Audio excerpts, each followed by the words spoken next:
بسم الله الرحمن الرحیم.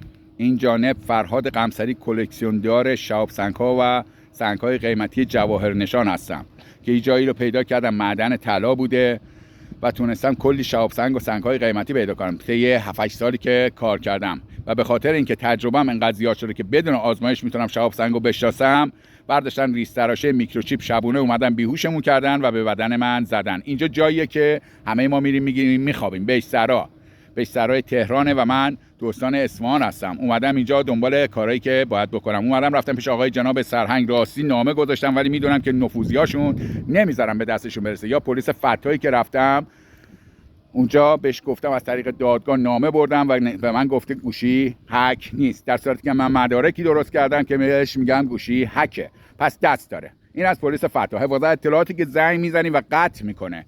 پس حفاظت اطلاعات هم دست داره. چندین بار زنگ زدم، صداشو پر کردم. اگه شما مامورید آقای راستی، آقای حفاظت اطلاعات و بازرسی و آقای رادان، اگه شما واقعا مامورید باید دنبال کارو بگیرید. بذار من یادتون بدم چیکار باید بکنید. مثل که نه دادستان بلده نه بازپرس بلده، فقط مملکت شده پول و خورخوری. فقط بلدید پول بخورید و رشوه بخورید و کارهای دیگه بکنید، فقط جیبتون رو پر کنید. من بهتون میگم نگاه کن، الان شما باید تیم تحقیقاتی تشکیل بدید و بیاد جایی که من بهتون گفتم سکونت دارم، آدرسمون گذاشتم تو وزارت اطلاعات، میاید اونجا جستجو میکنید از مردم که ببینید آقا این کاره هست یا نه. بعد میبینید اونجا واقعا آتش فشان بوده، الماسی پیدا شده و سنگ هایی که گم شده کجا میره؟ خب مشخصه شهاب سنگ کجا میره. موزه دارا میخرن، کسایی که کلکسیون دارن، کسایی که موزه دارن. پس 70-80 نفر بیشتر نیستن، پس راحت میشه پیداشو کرد.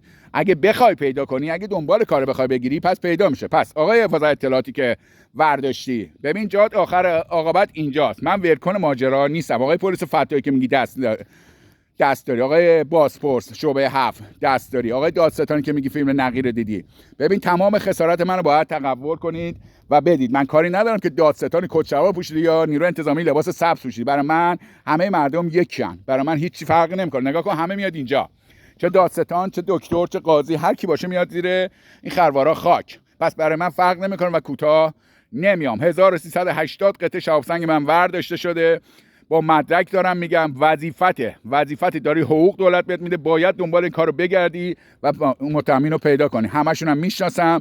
این جایی که حفاری شده، چندین حفاری شده، بالا 10-15 جا حفاری شده. آقای میراث فرنگی وظیفت به دنبالشو بگیری پیداشون کنی، نه که اون یارو که میره بالا سرش چون دست نداره باید بالا سرش بگیری زندانش کنی. اون حفاری‌ها که انجام شده اسمشون هم میدونم. لطف کنید بیاد تشکیل پرونده بدید و اینا رو بگیرید و بین مردم تقسیم کنید. مال اون آقایی نیست که اومده دزدی کرده، از چشای من استفاده کرده، ستون فقرات منو ورش ریش تراش زده یا بدن منو جای زده. اینا رو میتونید تو گوگل تحقیق کنید، از دکتر بپرسید، دکتراش هم حاضرن، تمام مدارک حاضره. باتری داره، تو پشت گوش میذارن. چیکار میکنن؟ دستگاه فرستنده گیرنده تو گوشت میذارن برای شنود. صبح تا شب شکنجه الکتریک میکنن، فوش میدن، فوش خار مادر میدن. اینا رو تو قربانیان میکروچیپ در ایران میتونید مردم عزیزم تحقیق کنید و ببینید هست. و گرم شهاب سنگ گرمی 1000 تا 10000 دلاره و الماس هم بالاتر قیراتیه. این همچین چیزی واقعیت داره. بندم انقدر مزه نریزید، برای کامنت بذارید نمیدونم چی. تمام اینا رو باید پلیس فتا دنبالش بگیره که کیا کامنت میذارن. اینا از همون افرادی ان که دارن سوء استفاده میکنن، همون دزدان. لطفا اینو رسیدگی کنید آقای پلیس فتا، نذارید کار بیشتر بشه. اگه کوتاهی بکنید آقای خارزمی، نری خودتون لو بدی که چرا این کار کردی. من 1000 دفعه سنگا رو براتون آوردم، شهاب سنگ دزدیدم. شهاب سنگ بال نداره با اینکه آزمایش میدی بذارید تو خونه بال در بیاره بره. باید تیمتون بیاد که بگه این دوربین شنودا چیه تو خونه. اینا کی بودن دنبال من می اومدن؟ قفلا چرا سوراخ میشه؟ من 10 تا قفل خریدم چرا سوراخ میشه؟ قفل الکتریکی دیگه جریانش چیه؟ اینا رو باید به مردم توضیح بدی. شناسنامه رو چرا این کارو میکنن؟ این چیه؟ تراشه چیه در تلویزیونا میذارن؟ نمیدونم تو گوشی میذارن، این ور میکنن برای جاسوسی. تجهیزات جاسوسی چیه؟ آقای خامنه‌ای چجوری کشته شد؟ چجوری پیداش کردن؟ اینا رو باید قشنگ توضیح بدی و الا مملکت رو به هم میریزم. آدرس منو که دارید تو حفاظت اطلاعات ثبت شده، از شماره کد ملی من میتونید پیدا کنید. 126 188 322 5. فعلا تهران هستم و به زودی بشم میرم شهرستان. اگه بخواید راحت میتونید دنبالشو بگیرید. لطفاً رسیدگی کنید، کار نذارید به جای باریک بکشه. آقای پلیس فتا به شما هم دارم میگم، تمام مظنونی که فک و فامیلتن هر کی هستن باید دستگیرشن و الا خودم شروع میکنم. با تیمی که درست میکنم خودم شروع میکنم و دنبالشو میگیرم و یکی میگیرم و میسوزونمتون. امیدوارم مردم عزیزم حرف منو درک کرده باشن. نگاه کنید همه میایم زیر این خاک و همین خاک قسم میخورم ولکن نیستم تا اون شهاب سنگامو پیدا نکنم. تا هر موزه هست درش میارم.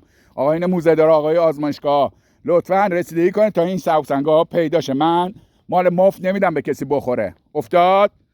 مردم اشتراک گذاری کنید تا کار دیگه این بدتر نشه. شاید نفر بعدی قربانیش بعدی شما باشید. ممنون میشم. خداحافظ شما.